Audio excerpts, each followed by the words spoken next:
back to the channel. And this is a channel where we give you reviews, sometimes do playthroughs, don't do unboxings. We generally like to talk a load of bollocks about tabletop gaming in general. And in this video, we're going to be talking about our top 10 tile laying games. And when we talk about tile laying games, we're going to be talking about games that more or less use tile laying explicitly. We're not talking about games like Terraforming Mars, where there is a major element of card play. And just for your information, we haven't played Cascadia, so that ain't going to be on this list, right? So if your favourite tile laying game ain't on this list, that's because A, we haven't played it, or B, we think it's shit. So remember, if you're new here, then please consider subscribing to this channel. Hit the like button and all that YouTube bullshit.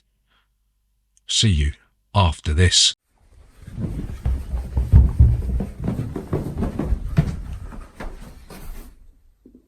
Bollocks.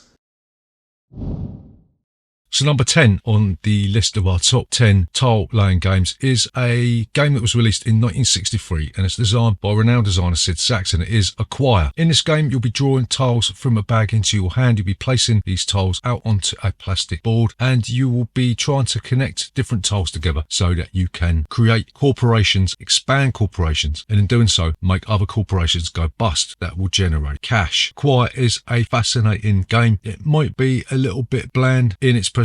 We've got the 1999 Hasbro edition, and although that is considered to be the best edition, I think it still could do with a little bit more colour because it is black and grey, yeah? But the way that Acquire makes you spend your money, which is victory points incidentally, in order to take risks, which stock is going to boom and which is going to bust, is an intriguing mechanism, and there's a reason why it's still in print after nearly 60 years.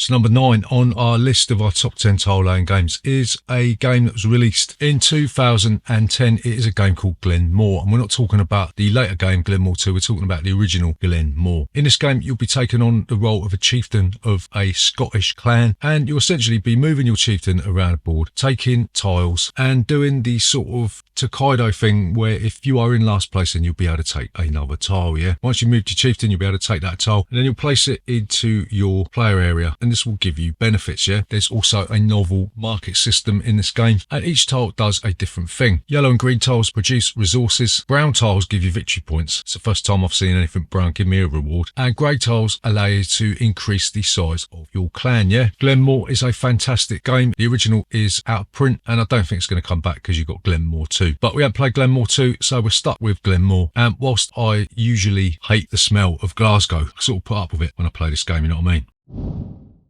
Number 8 on our list of our top 10 tile laying games is a game set in ancient Greece. It's called Attica. This was recently reprinted with another theme. I think it's called US Telegraph or something like that. But fuck that, we're going to play the original, yeah? In this game, you'll be placing buildings out onto an expanding board. You'll be trying to chain buildings together to connect two areas that will allow you to win the game, yeah? You're going to be doing this in a variety of ways. You're going to be placing your tiles out there on the board next to different icons that will provide you with resources. But if you can't do that, then you might be able to play some cards that will give you resources, or if you place buildings adjacent to each other in a specific order, then you're going to be able to maximize the efficiency of the resources that you need. Attica is as dry as a nun's minge, and it's tighter than a duck's arse. Not that I know anything about that. It does look like complete and utter dog shit, but there's loads of game packed into this tiny box. I think it's cheap as chips. You can pick it up for literally fuck all. Then it's well worth a punt, yeah?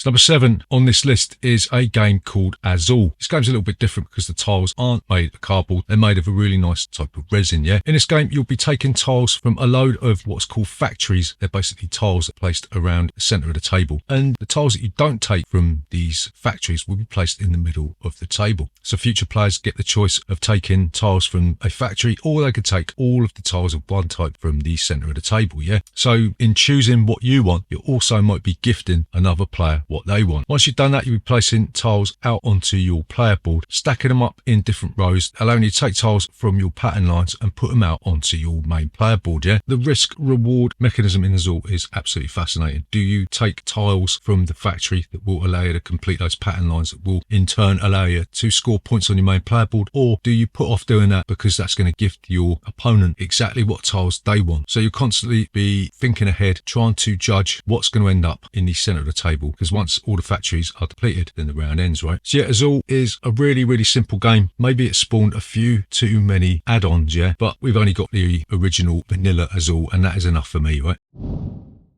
So number 6 on this list is a game called Baron Park, yeah? In this, you'll be using these Tetramino style tiles, be placing them into your bear park, trying to cover up different icons that will allow you to build different tiles, yeah? Baron Park is a bit of a race game. You will all be trying to rush around, trying to get the best tiles into the best positions that you can. And the expansion for this allows you to have a little monorail going around your bear park, right? Which is a really nice touch, if not a little bit fiddly. Even my kids love playing Baron Park. They find it really, really easy. So if you're looking for a really nice lightweight tile laying game that anybody could play, yeah, even you stupid fuckers at the back, then Baron Park might be the game for you, right? I'm brain dead. So number 5 on this list is a game called Alhambra. In this game, you'll be drawing cards from a deck. Yeah, I know I said that this is going to be explicitly a tile laying game, yeah, but really you're going to have some sort of resource in this game in order for it to function, yeah. You'll be drawing cards that will allow you to buy tiles. The trick is that you don't get any change from the amount that you spend, yeah. And then you'll be choosing a tile from a display and you'll be placing it in such a way that you can walk from your fountain to the tile that you have placed with no obstructions, right? There's different scoring mechanisms. You'll get points for placing different tiles next to each other. You get points for building an uninterrupted wall around your city. We're going to build a wall. And various other shit. Alhambra came with a really nice deluxe edition which had wooden fountains and stuff and a really nice main board. So if you can find that one, that is the one to get. But Dirk Henn has created an absolute masterpiece with Alhambra, and we've been playing this since it first came out in 2003 and it still hasn't got old, right? So number 4 on this list is the greatest negotiation game ever created by a human being in the universe ever. It is Chinatown. In this game, you will be placing tiles out onto a board that correspond to different restaurants, and you'll be claiming these spaces as your own. The thing about this game is everything's up for negotiation, right? You can trade your fucking penis if you want to, and probably a lot of you would. This game just becomes a massive scrap for land and real estate, and some of the deals that are struck in this game are absolutely absurd. I once tried to trade my mum for some dim sum with my mum. So Chinatown, has it been reprinted? I think it has. This game was accused of being a little bit dodgy with some of the artwork on the board, something to do with Chinese people being rubbish drivers or something, which seems a bit of a weird thing to point out, yeah? Yeah, Chinatown is the greatest negotiation game that you can get today, and it's also a really good tile laying game, isn't it? So the next game on this list is a game by Vlaada Chvátil. It is Galaxy Trucker. In this game, you will all be simultaneously taking tiles from the centre of the board. You'll be arranging them on your spaceship, making sure that they connect together in a specific way. Once you have finished building your ship, you will check it for mistakes. You'll remove any tiles that are placed there illegally, and then you'll take your ship out into the galaxy and you will watch it fall apart in front of your eyes, and you'll be cursing your fucking luck. Galaxy Trucker is absolutely hilarious. It's one of the only games that I know of where your failure becomes one of the most entertaining things imaginable. The original came with 2 fantastic expansions, the big expansion and another big expansion, which added more shit that you could ever want in a tile laying game. But Galaxy Trucker is the definition of absolute fucking chaos, yeah? It's more chaotic than watching my kids argue over who gets the last fucking bagel. So number 2 on this list is an abstract tile laying game called Quirkle. Yeah, it's number 2 on this list because it's one of my wife's favourite games, so I do get to play this quite a bit of her, yeah. In this game, you will be drawing tiles from a bag, placing them in your hand. Then you'll be placing these tiles out onto the table to try and connect different shapes and different colours together. If you get all shapes of one colour or all colours of one shape together, then you are going to get a Quirkle that's going to give you 6 points. But ordinarily, you'll be chaining tiles together to score points, yeah. The player that ends the game gets a bonus. You'll look at your points and whoever's got the most will win, right? Quirkle won the Spiel des Jahres way back when, I don't know, when was it, 2011, and deservedly so. There obviously is no theme here, but the games move fast and quick. Whenever we go away, we always take Travel Quirkle with us and have a quick blast on the Quirkle trombone, right? No, not that fucking trombone. This is the only abstract game on this list, but who needs theme when you've got a fantastic puzzle like this in your back pocket?